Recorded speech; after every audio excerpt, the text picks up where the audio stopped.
that I need to wait to qualify JRF and then only I can enroll for a PhD?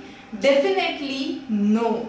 A lot of students waste their time considering the fact that they would enroll for PhD only once they qualify JRF. It's not a mandatory requirement. That's the first thing you need to remember. The second important thing that you need to note here is, under the new education policy, under the draft mission, it has been said that 60% of the seats would be reserved for net candidates. So it's just net candidates, it's not net JRF. So even if you have qualified net for lectureship, then you are eligible to enroll for PhD, and 40% seats are even for non-net qualified students.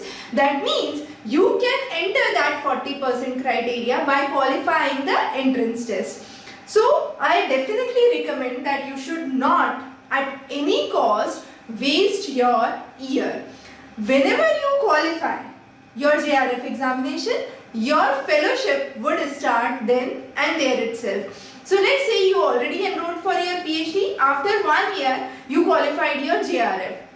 So definitely for the 1 year which is already gone, you won't get the fellowship. But for the remaining tenure, you would be able to get the fellowship, and it's only till that period you would have to work on your own expense. But if you are enrolling yourself in a central university, in a state university, the fees are relatively not that high. So it should not be a major concern at that point of time. But definitely make sure that you enroll for PhD if you definitely want to have a career in academics.